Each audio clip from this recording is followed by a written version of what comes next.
Hello everyone, praise the lord. ఈరోజు వీడియోలో Bible గ్రంథంలో నుంచి దైవ జ్ఞానము మనకు ఎలా లభిస్తుందో తెలుసుకుందాం. మానవులకు దొరకగల ప్రతిఫలాల్లో అత్యున్నతమైనది మరియు అతి శ్రేష్టమైనది దైవిక జ్ఞానం మాత్రమే. అది దేవుని నుండి మాత్రమే మనము పొందగలము. దైవ జ్ఞానం పొందుటకు మనం ఎలాంటి లక్షణాలు కలిగి ఉండాలో తెలుసుకుందాం. జ్ఞానము ఎటువంటిది అని దేవుని వాక్యం నుంచి గమనిస్తే, జ్ఞానము సంపాదించుకున్నవాడు ధన్యుడు అని దేవుని వాక్యం సెలవిస్తుంది. అన్నిటికంటే శ్రేష్టమైనది జ్ఞానము. జ్ఞానము ముత్యముల కంటే శ్రేష్టమైనది.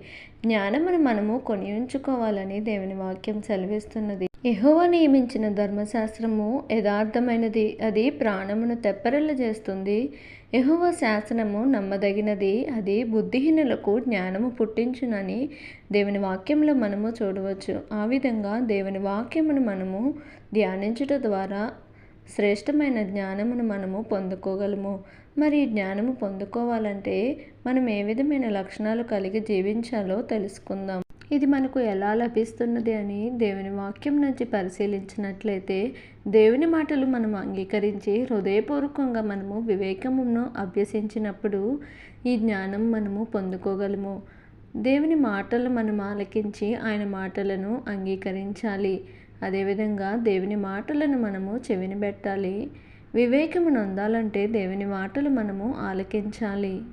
అదేవిధంగా తెలివికై మనము దేవునికి మొరపెట్టి వివేకం కావాలని మన స్వరము ఎత్తి దేవునికి మనము చేసినప్పుడు దేవుడు మనకి జ్ఞానమును అనుగ్రహిస్తాడు. బైబిల్ గ్రంథంలో సొలొమోను ఆ విధంగానే దేవుని జ్ఞానం అడిగి పొందుకున్నాడు. మనము మొరపెట్టినప్పుడు, దేవునికి ప్రార్థన చేసినప్పుడు ఆయన మన మనవి ఆలకిస్తానని దేవుని వాక్యం సెలవిస్తుంది. కావున మనము దేవునికి మొరపెట్టినప్పుడు దేవుడు మనకి అనుగ్రహిస్తాడు.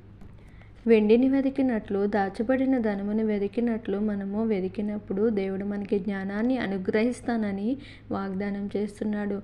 నిర్లక్ష్యంగాను, సోమరితనంగాను, ఇహలోక సంబంధమైన ఆశలతో ఉండేవారికి దేవుడు జ్ఞానముని అనుగ్రహించనని వాగ్దానం చేస్తున్నాడు. జ్ఞానమును అనుగ్రహించే దేవుని ఎదుటనే మనము జ్ఞానమును వెదకాలి. అప్పుడు దేవుడు మనకు జ్ఞానమును అనుగ్రహిస్తాడు. జ్ఞానం యొక్క విలువను మనం గ్రహించి ధనరాశులు వెతికినట్లుగా పట్టుదలతో వెతికి దైవిక జ్ఞానాన్ని మనము పొందుకోవాలి.